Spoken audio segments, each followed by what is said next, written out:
I'm your host, Shauna McCoy. You all know that already. So we want to get right into it. Welcome to the Acting Chops Network podcast. You know what time it is, right? Hold on.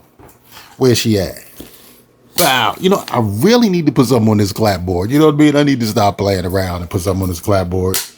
But, I'm all about the clapboard. Like I said, it always reminds me of like the silver screen, making big movies in Hollywood. When they hit that clapboard and it's like, and action, you going straight into it. But yeah, like I said, let's get right into it. So today I want to talk about something that I mentioned in one of my stories. It's about a lot of directors coming out of film school, and they just kind of have the mindset, when they do their theses, for some reason, it's never a film for them. It's like, oh, it's my thesis or it's my short film. And we really want to get into the mindset, especially as creators, to not minimize our creativity.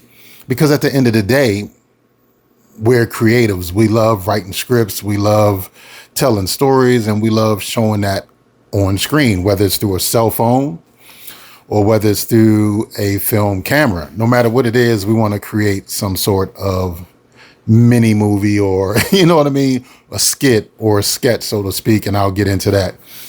But I just want to talk about the short film mentality. And the short film mentality is something that we really need to step away from. You know what I mean? Because it's not a short film. It's a concept piece or a conceptual piece. It's much larger in the grand scheme of things, because in your mind, when you're first creating it, I don't really think you're thinking, oh, I'm gonna make a short film or I'm gonna make a short. You're like, man, I got an idea for this movie. You know what I'm saying? But for some reason, between these driving off the freeways and cutting down these one-way streets and these cul-de-sacs, it became a short film. And the mentality of that, as I stated in my story, is like, you don't want to put a roadblock on your film. You don't want to do that. You don't want to put a roadblock by calling it a short film. But if it's a concept piece or a conceptual piece, you have now opened up the floodgates to do damage. You know what I mean? After that, you can put it on the streaming platform. You can monetize it. Hulu, Vulu, Prime, Tubi, BT Plus, wherever you want to put it, the Disney Channel, Paramount, whatever streaming platform you want to put it on, even Netflix, because you have a movie, it's not a short film. Now, unless Netflix or these streaming sites go, you know what, we're going to start opening up the market for short film content, then I can understand. You go, okay, we're making short films because we can get them on Paramount or these particular streaming platforms, which actually would be a pretty smart idea. Like if I was Netflix or Paramount Plus or Hulu or Vimeo, any of those guys, I would start a streaming platform and I would open it up for short film content if I'm realizing, okay, they're not going to get out of the mindset of short films. So at least let's make a place where they can put their short films on and be seen in a way like it's a movie. But from where I stand, I particularly think that you guys really should invest in no longer using the term, oh, I'm making a short film. We don't want to do that. You're making a movie. And once you finish your concept piece, now what you want to do, if you're coming out of film school, whatever you're doing, if you're coming out of film school, find an agent, find somebody and tell them, or whoever invested in your movie and your thesis, because sometimes these theses run $25,000 to $150,000. Like a lot of you guys are spending mass money on these school projects, like immense amount of money. And most of that, a lot of the indie films, their budgets are $150,000 or $50,000 or $200,000. And you're using that to make a short film? No, you got to rethink your situation.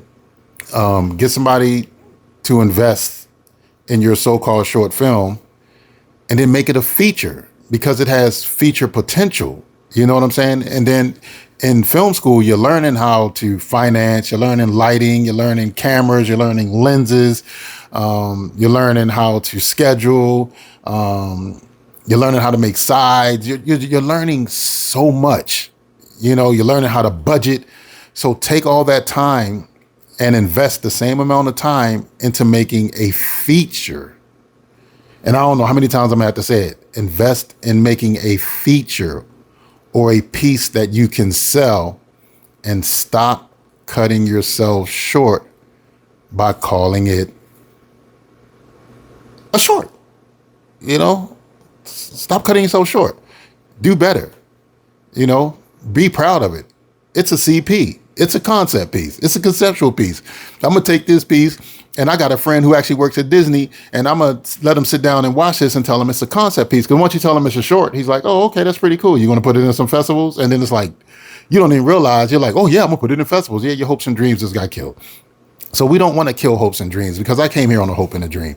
What we want to do is inspire hopes and dreams. So you got friends that are in the industry, let them know, hey man, I just did a concept piece. Check it out, because I want to make a feature, or I want to make a trilogy like Lord of the Rings with it. You know what I mean? So put yourself up here, level up in that aspect.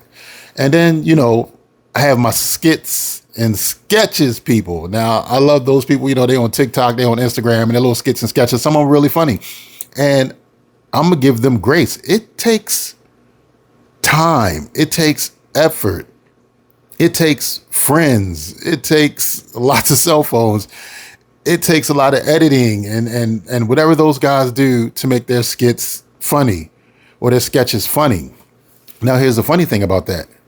How about if you use the same amount of time and the same amount of energy and start creating sketches that you can tie together and go, wow, did I just make a movie out of my sketches, like a comedy? Yes, you did, because you tied all your sketches together and you did something very creative. And now you've kind of went beyond the Instagram and sketch mode.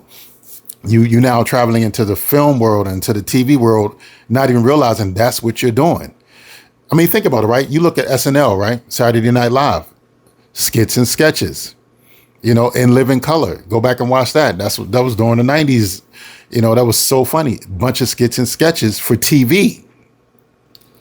You know what I mean? So there are a lot of shows that do skits and sketches. Dave Chappelle killed the game with skits and sketches, but for TV. He tied things in. It's the way he maneuvered around each, sketch and skit to tie into something else. And it did really well. Like Dave Chappelle was really funny. So Instagram is a good start, right? Or TikTok is a good start, but try to think past that. Try to think above that. And that's just my opinion. You don't have to listen to me. I just been in the game since the 90s, 94 to be exact. I'm just kidding.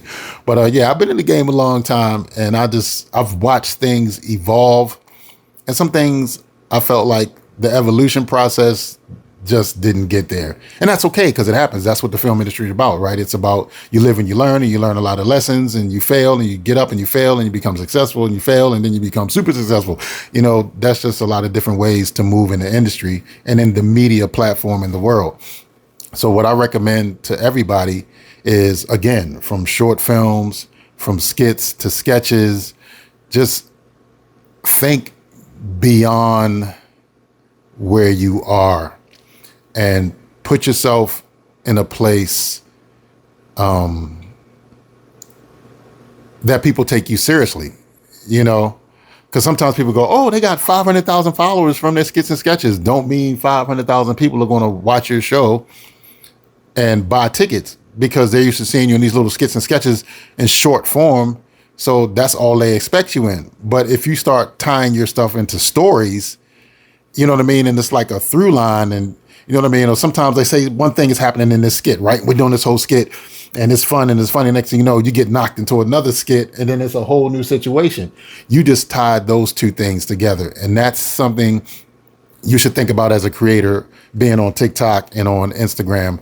Like, just make your things go above and beyond the call of media. And that's just a gem from me to you. That's just me on the outside looking in. Like I said, you could take my words with a grain of salt, but I just like to see my fellow filmmakers and my fellow creatives like level up, like do better. And a lot of people are monetizing their skits and sketches on Instagram and TikTok and stuff like that. But you can always do better. You can always do more. You can always achieve more. Unless you're just cool with hey, I'm just cool with just doing skits and sketches on Instagram and just grabbing that little bit of change.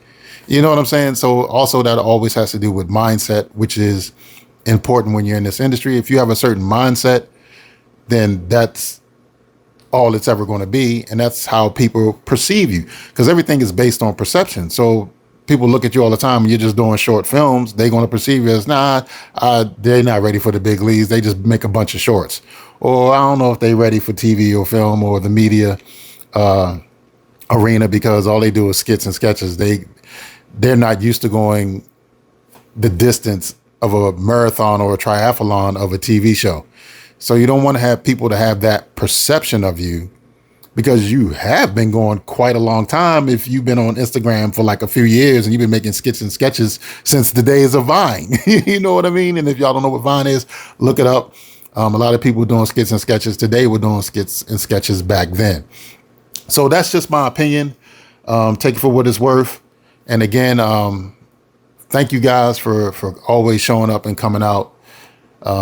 Like I said before, I'm just excited that I was able to create a platform, the Acting Chops Network podcast, or the Acting Chops podcast, that you see back here. I was just thinking like, man, I'm in the same arena. So instead of just talking on Instagram and holding up my phone so guys, blah, blah, blah, and today, and you know what I mean? Just doing that. I was like, what if I could, that's a perfect example, right? So exactly what I'm telling you guys is exactly what I did. And I go, there's got to be a better way. So I used to talk on my cell phone on Instagram and say, hey guys, I'm here on set, or hey guys, I'm doing this, or hey guys, one of my pet peeves, or, hey guys, the problem with the world today is, or politics. And, I just go on these tangents sometimes on whether it's on Facebook or Snapchat or whatever the platform is today or tomorrow. It'll be totally something else tomorrow. It could be Bookface and people will be all on there doing it. You know what I mean? But anyway, we always want to speak our piece. So everybody has a mouthpiece and everybody wants to say something.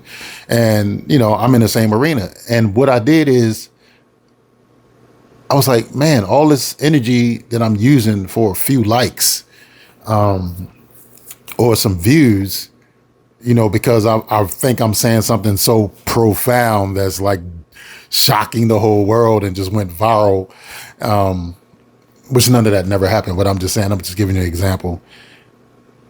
And you start to realize like, okay, some people liked it. Okay, some people said some comments. But am I really connecting to anyone? Am I really, is there a good exchange of energy that they're getting out of me by saying what I'm saying? Or am I just complaining or ranting online? So I said, you know what, man, maybe if my opinions and my views in the industry and the life I experience in Hollywood, even if I'm not on set and say I'm home doing nothing, that's still a part of my life in Hollywood, because everything that I'm doing, even at home, is still geared towards always getting ready to be prepared for the phone call, to go on set or to do another project or whatever the case may be. My whole point is I decided to take the emotion of holding up the phone or trying to find a mount and set it up and say blah, blah, blah, blah, blah, blah, blah. I just said, why not just start a podcast? You see what I'm saying? So I took the same initiative that I'm telling you guys to take. If you're making a short film, why not make it a feature? Why call it a short? Call it a concept piece. Why make skits and sketches? Why not turn it into a TV show? Why keep talking on Instagram, Snapchat, and TikTok through your phone? Turn the phone sideways And for some reason, I was great. Go off like The Rock and shove that son of a bitch right up. No, I'm just playing. I love The Rock back in the 90s. But back to my point. But instead of doing that, turn the phone sideways and create a podcast. You know what I mean? We live in a world today where we have all the materials we need, where we can go online and go, give me a cool podcast name. You know what I mean? And then you go to Vistaprint and be like, hey, Vistaprint, I need some pictures for a backdrop, you know? And now you got a backdrop, or you can get like a neon sign that go, the ultimate podcast. And in the back is like the ultimate podcast. So, you know, like the Joe Rogan Experience does, you know, just get a logo done. You know, you can create a logo on Canva. It's so easy to go from just yapping on Instagram and then create a podcast and then create episodes and then talk about the things that you feel that will be beneficial, or there's a need that needs to be filled in society. And that's my whole point back to the short films and the skits and sketches. It all ties in. Just, you know, just think more of what you can get out of whatever you're thinking. And when you create something, how can you get more out of it? You know what I'm saying? It's like taking a cup. Oh, I could take a cup. I could drink from it. I could put tea in it. I could eat soup from it. I could actually put dirt in it and plant seeds out of it. Like, always think more. You always want to go above and beyond whatever you do. So to my filmmakers, to my creators, directors, producers, even people, whether you grip, whether you're a gaffer, whether you sweep floors, you know, and whatever you're doing in the industry, whatever it is, you still may be a writer deep down. You still may want to direct deep down. You know, you still may want to be a producer and fund films. So whatever you do, find a way to do more in that situation. So again, for all my people, man, love you guys dearly. I better not ever hear the word short film again from anybody, or I'm kicking your butt. You know what I'm saying? We are going to fight. I don't want to hear short films. I want to hear concept pieces or conceptual pieces. Or I want to hear, man, I'm great thinking about turning my skit and my sketches into a TV show and or a comedy movie. This is what I want to hear from everybody from now on. All right? So short films in the trash.